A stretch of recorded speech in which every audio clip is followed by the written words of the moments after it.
humanismo, donde defendió la necesidad del compromiso histórico. Solo en virtud de este compromiso radical, afirmó, puede aún hablarse de humanismo.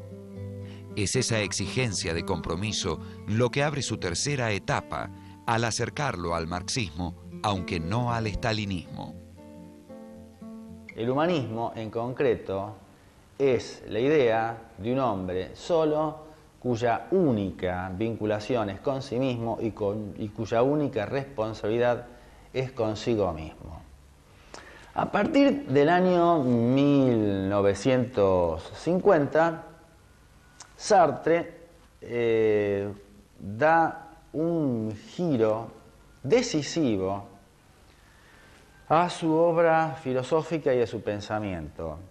Si bien siempre estuvo cerca del marxismo, y si bien siempre entendió que el marxismo era una filosofía liberadora, a partir de esta época piensa que el marxismo es la única alternativa que le queda a la humanidad para liberarse, y entonces empieza a considerar todas las obras anteriores a una obra que empieza a escribir en ese tiempo, que va a publicar un poco más tarde, que es la Crítica de la razón dialéctica.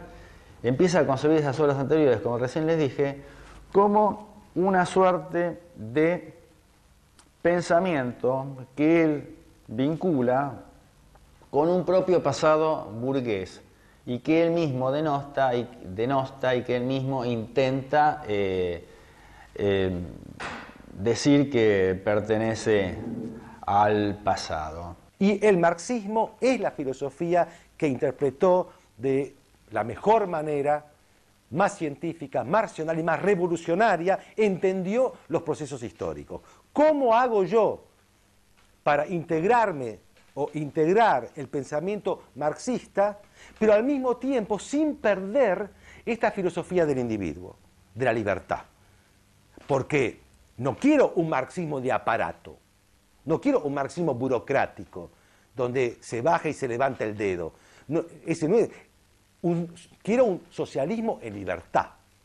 Por lo tanto, me voy a poner, y se puso hasta la Crítica de la razón dialéctica, libro de 1960, un par de años, a ver cómo él podía conjugar y componer la filosofía de la libertad con el marxismo y la historia. Y ese fue su trabajo en un libro imposible, que es la Crítica de la razón dialéctica, que la escribió tomando más o menos, según él, más de 20 anfetaminas por día, cosa que no le creo, pues si voy a tener un paro cardíaco a la semana, pero eso es lo que más o menos se reconoce. Yo recuerdo con verdadera simpatía el prólogo a la Crítica de la razón dialéctica, que se llama Cuestiones de método. Es su crítica a la izquierda esquemática. Es la crítica a la izquierda que dice cosas fundamentales pero abstractas. Eso me parece que hoy tiene validez, esa crítica. Y el prólogo, en el año, principios de los 60, a Los condenados de la tierra, de Frank Fanon, que es una pieza muy recordable, donde Sartre se inclina por la violencia, pero como una especie de desnudamiento basado en su filosofía de las esencias, digamos, de buscar la esencia reveladora de la condición de la libertad.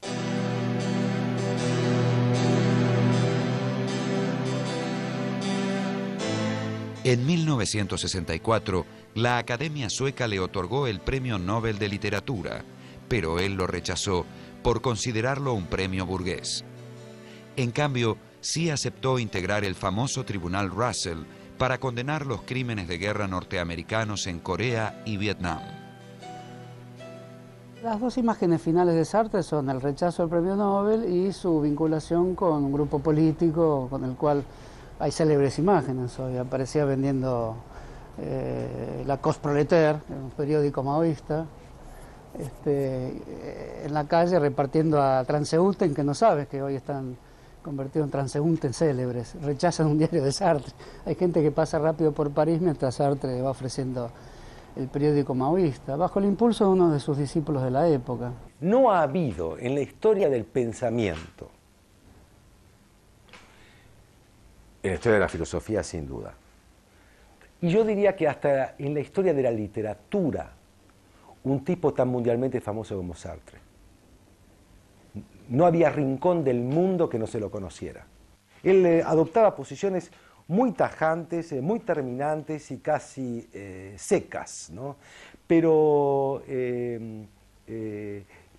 deshojando la Margarita y leyendo cosas que estuve leyendo últimamente, te encontrás con un hombre que muchos más años de lo que uno cree vivió bastante solo, aún en la fama, y con muy pocos interlocutores, y con mucha modestia y mucha humildad.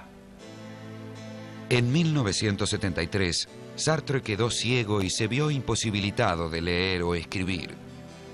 Víctima de un edema pulmonar, murió en París el 15 de abril de 1980.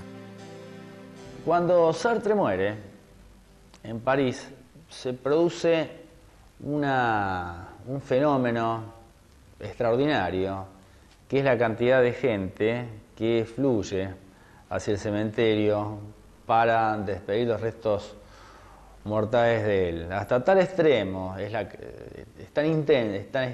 tan grande la cantidad de gente que ni siquiera Simone de Beauvoir prácticamente puede llegar a la tumba a despedir los restos mortales de quien fuera su amante y su pareja.